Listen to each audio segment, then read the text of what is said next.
The Department of Justice attorney leading President Donald Trump's fight against Harvard and other colleges over alleged campus anti-Semitism has had some very interesting literary choices. Okay. Now, this is Michael Velchik, who was a Harvard alumnus who had joined the Department of Justice as the senior counsel earlier this year. Now, Velchik had been assigned to lead the Trump administration's lawsuit against Harvard related to their funding. So now he joined it over the summer to argue that the government had legitimate grounds to freeze the billions of dollars in grants and contracts given to Harvard because of their wanton indifference to anti-Semitism. So he joined that lawsuit, okay, and he's leading it. Now, what's interesting about this guy is that he appears to have his own wanton indifference, okay? What do I mean? Well, according to a recent Boston Globe article, Mr. Velchik, while completing his senior year at the college, was assigned to write a paper in Latin from the perspective of a controversial historical or literary figure that justifies your actions and defends yourself against potential accusations. Oh boy. So now, this is a pretty challenging type of paper to write. You got to pick someone who's controversial. Okay. Now, the assignment, which was reviewed by the Globe, offered students the option to choose a classical figure, such as Nero or Cleopatra, a mythological figure, such as Medea or Theseus, or anyone from the post-classical world, whether a Shakespearean villain or a 20th century tycoon. So that left you a lot of options.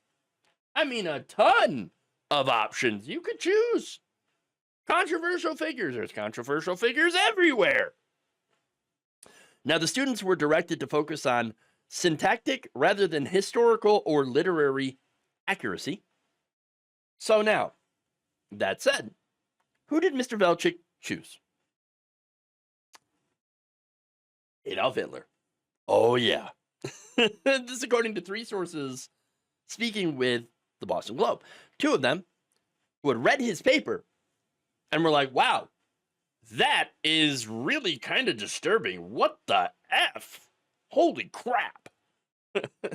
Another source noted that, at Harvard in 2011, no one could say that Hitler was a controversial figure. Okay, because again, we're talking about controversy here. And so, where some people are like, he didn't really do anything that bad. I mean, you could defend him on this and that, and there are reasons here. You can't really say that about Adolf Hitler. Dude was evil. Okay. Now, his instructor, who had given out this assignment, even he was like, oh, wow, no, wow, unacceptable. Okay, he was unnerved by the paper and refused to grade it. You need to rewrite this thing, okay, and choose someone else. For God's sake, choose someone else. Don't choose that guy. Okay, perhaps you could say that this was a one-off. All right, guy swung for the fences, and it didn't work out quite the way that he had hoped. Perhaps. Well, no. You see, oh, you naive, sweet summer child, you. No. You see, 18 months later, Mr. Velchik, as a newly enrolled Harvard law student, told a peer that none other than Mein Kampf was his top-ranked book of the year. Top-ranked, everybody. Oh, yeah, no, I love it. That was a great book. Wonderful read. What? Now, in a message in June 2013, this is an email, he said, "Is it bad that my favorite class at Harvard was Nietzsche? And my favorite book I've read this year is Mein Kampf. Yeah, that's kind of bad. A little bit of self-awareness there, but apparently not enough. Mr. Velchik had also praised Hitler's political manifesto in a separate 9-page email message sent a few months later, while providing the brief reviews of the 76 books he had claimed to have read that year. He had called it, quote, fascinating, and stated that Hitler, quote, certainly excelled as an orator, and his writing reflects oratory. He understands the importance of propaganda, and thought that the timing of the speech was important, better late at night. According to the Globe, Velchik, in his effusive praise, of the author, made no mention of his role in as a perpetrator of the Holocaust that had killed 6 million Jews. This is the man who was supposed to be concerned about anti-Semitism on college campuses. Anti-Semitism, really? Really? This guy? I mean, look, I doubt that anyone in the Trump orbit actually cares at all about anti-Semitism.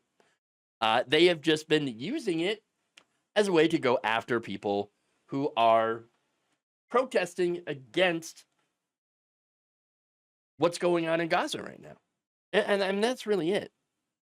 And actually, I believe that a lot of anti-Semites, real anti-Semites, actually love the idea of Israel as a country. Why? Why would they like that? Because it gets the Jews out of their country. Yeah, of course. Now look, the weirdo end-timers also love Israel because they believe, and I've talked about this before, that Jesus is going to come down and suck them up into the sky with his holy hoover any day now. Any day now. Jesus is coming. And the requirement, of course, to that is that Israel has to exist as a country. Now, it's funny because, in that scenario, the Jews don't fare very well.